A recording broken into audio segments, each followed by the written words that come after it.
Welcome back, everybody. The Biden regime has issued a threat to veto a bill passed by House Republicans to reel in the IRS. Quote, each year the top 1% hides about 20% of their income from the government so they can get away with not paying any tax on it. If the president were presented with H.R. 23 or any other bill that enables the wealthiest Americans and largest corporations to cheat on their taxes while honest and hardworking Americans are left to pay the tab, he would veto it. Well, it turns out that Joe Biden is one of those fat cats, folks, reportedly failing to declare a reported $600,000 that documents show was paid to him by his delinquent son for rent at the Delaware home where Biden illegally stored a lot of those classified documents that he wasn't legally able to have. For more on this, let's bring in the president of Americans for Tax Reform, Grover Norquist. Mr. Norquist, great to see you again, sir. That monthly payment of nearly $50,000 happens to coincide with the Chi-Coms, what they were paying Hunter Biden to rent office space from him.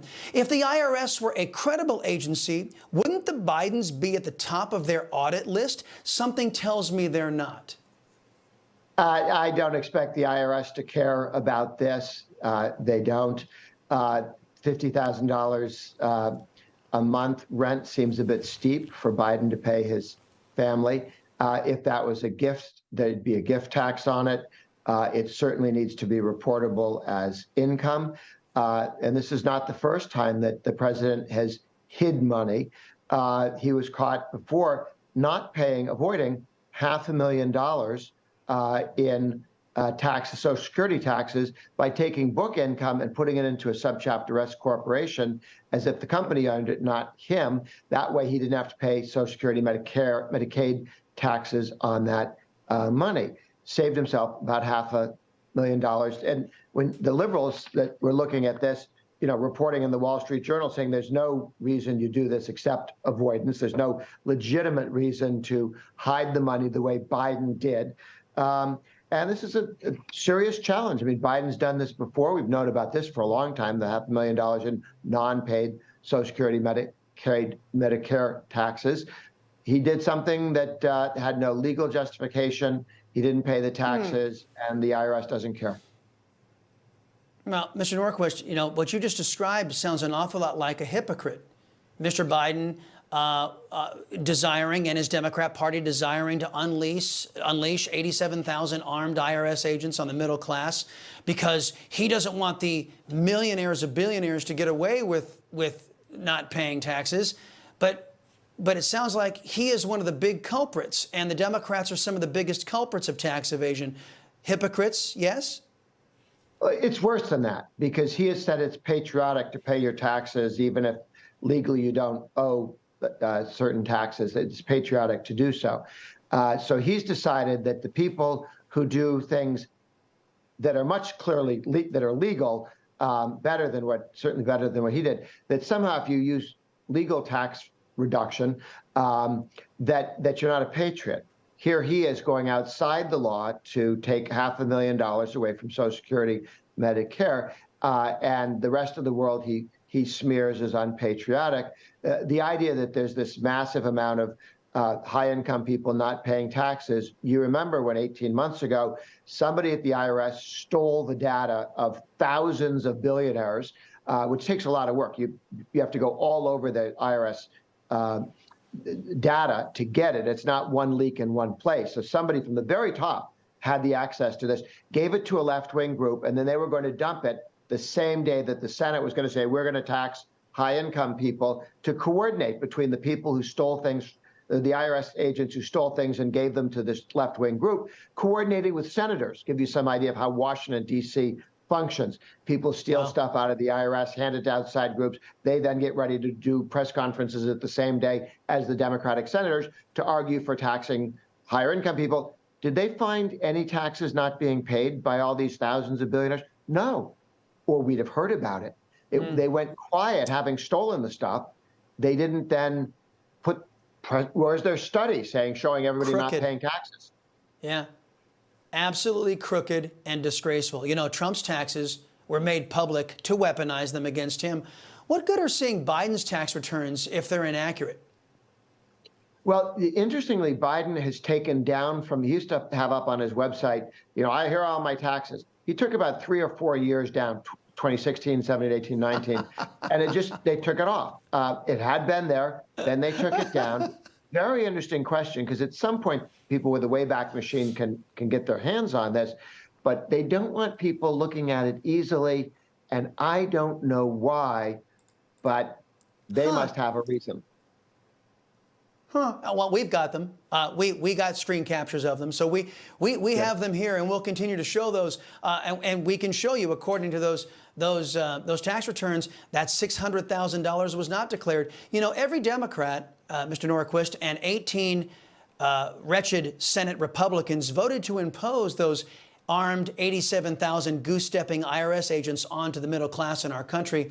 They say it's to keep those billionaires in check. Now, you say there's over 1,000. We were tracking them down. We found 700 billionaires in America. The IRS claims their new armed agents won't be targeting the middle class in America. But wait a minute, is it going to take 87,000 agents to go after, 700 or so billionaires? Are you buying that? No, and neither is Bloomberg, the news report. They had a news person in one of these presentations by the IRS. The IRS itself was explaining to the IRS, and I don't know if the news guy was known to be in the room, but they said, look, we're going after smaller businesses because those are the cheats. Those are the guys who are not paying their taxes, and we're going to have 1.2 million audits on smaller businesses. We're going to double the audits on all these other groups, half of whom earn less than $75,000 a year. They're telling people quietly, we're going after small businesses, that 1099-Ks, where if you got money through Venmo, it may have been paying you back for something, but you have to prove it's not income. Okay, let's say you bought a motorbike for $3,000, you sold it for $1,000 years later. That $1,000 income, unless you still have the receipt and can prove what you paid for it. Or when you sell all your children's toys for $1,000, it costs you much more than that. You have all the receipts, right? If you don't, they're going to make you pay. And that's what they're planning to do with all of those agents. And by the way, billionaires and multimillionaires don't get paid through Venmo. People with a side gig do. People who are babysitters do, not billionaires. Crazy. Last question. Department of Treasury, because they oversee the corrupt IRS. Department of Treasury is blocking Republicans from getting access to information about Hunter Biden's questionable bank activity, even though several of his overseas transactions raised so many red flags he could have thrown his own parade. The DOJ and the FBI need serious reform. They need to be stripped down and rebuilt back up to make sure those agencies are expunged of their political bias. Doesn't the Treasury Department and the IRS need a same top-down stripping down and rebuild them so that they are credible once again and not political arms of the Democrat Party? The IRS has been demonstrably political for decades before you saw the FBI go bad and the Department of Justice go bad the way they did. This goes back to targeting of IRS audits in the 30s and the 40s and the 50s and the 60s. Nixon was audited for the 8 years between his vice presidency and presidency. Every year. Surprise, who knew? They've been targeting these audits. And one big hint on the politicization of the IRS is that union gives more than 95% of its union PAC contributions to Democrats. We have a one-party politicized IRS. Wow. Who could have seen that coming? Grover Norquist, always a pleasure to catch up with you, sir. Hey guys, it's Rob Carson. Your retirement funds are being threatened with even more losses from record inflation, recession, and skyrocketing interest rates. Fortunately, the highly trained specialists at American Hartford Gold can show you how to protect your savings and retirement accounts by diversifying your portfolio with physical gold and silver. If you call them right now as a special offer, they will give you a free gold coin on your first qualifying order, so don't wait. Call 866-935-4309. That's 866-935-4309 or text Newsmax to 65532. That's Newsmax to 65532.